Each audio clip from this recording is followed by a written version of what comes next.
Class 2 part 9 वहाँ तक बच्चों पढ़ा था, उसके आगे से पढ़ो। माँ ने कहा भी रहने दो बेटी, मैं उठा लूँगी, किंतु रीमा मौसी बोल उठी, कैसी बातें करती हो, तुमने इतनी मेहनत से भोजन बनाया और खिलाया, बाकी का काम तो हमारे ऊपर छोड़ दो। मधु ने भी मुस्कुरा कर कहा, आप लोग अब आराम कीजिए, रसोई का शेष काम मैं कर लूँगी। रोहन और निधि यह सुनकर बहुत झेपे, क्योंकि उन दोनों ने तो कभी माँ की सहायता करने का विचार भी नहीं किया था। वे तो सोचते थे कि हम बच्चों का काम तो बस खेलना और पढ़ना ही होता है, इसके अलावा छोटे बड़े अन्य कार्यों के लिए माँ को पुकारते रहना उनकी आदत थी। रोहन की माँ तो मधु के इस व्यवहार से बहुत प्रभावित हुई। शाम को जब पिताजी घर आए तो माँ ने मधु की जी खोलकर प्रशंसा की।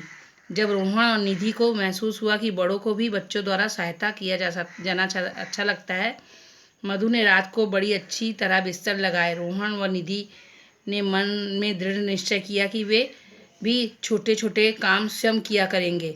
अगली सुबह निधि ने कहा, माँ आज रविवार की छुट्टी है, आज फर्नीचर की झाड़ पोछा मैं करूँगी। रहने दो, तुमने पहले कभी नहीं कोई काम किया नहीं, आज कैसे करोगी। माँ को उसकी बात पर विश्वास नहीं हो रहा था। नहीं माँ, यह ठीक से करेगी, आप इसे करने तो दो, यहाँ तक तुम लोग को पढ़ना है, इसका समझो। मतलब उसकी माँ जो काम कर रही थी तो उसकी मासी ने देखा, बोला कि रहने दो, लाओ तुमने खाना बनाया है तो मैं सारा काम कर देती हूँ, तुमने बहुत काम किया है। और ये वो बर्तन भी उठा लगे। ये बात देखकर उसके बच्चे रोहन निधि झेप गए कि उन्होंने सोचा कि मेरा काम तो सिर्फ पढ़ना और खेलना है। उन्होंने कभी सोचा ही नहीं कि हमें माँ के काम में सहायता करनी है, माँ हम लोग के लिए इतना करती है।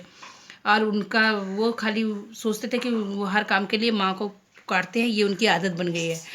और वो रोहन की माँ मधु के इस व्यवहार से बहुत प्रभावित हुई। शाम को जब पिताजी उसके घर आए तो उनने अपनी खूब तारीफ की और रोहन दीदी को महसूस किया बच्चों के द्वारा सहायता किया जाना चाहिए, और उन्होंने मतलब महसूस किया कि बड़े लोग को भी बच्चों की सहायता मिलनी चाहिए।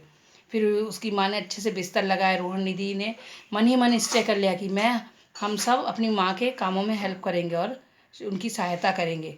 दूसरे दिन रविवार था तो माँ से बोली, माँ आज छुट्टी है, मैं फर्नीचर का झाड़ू पोछा कर दूंगी। मगर उसकी माँ ने बोला, बेटा तुमने ये काम कभी नहीं किया है, तुम नहीं कर पाओगी। माँ को इस बात पर विश्वास नहीं हो रहा था कि वो लोग कर पाएंगे। उन्होंने मगर निश्चय किया मन मन में कि वो माँ के कामों में अपना हाथ बटाएंगे। यहाँ तक पढ़ना और समझना कठिन स्पेलिंग अपनी कॉपी में लिखना। धन्यवाद।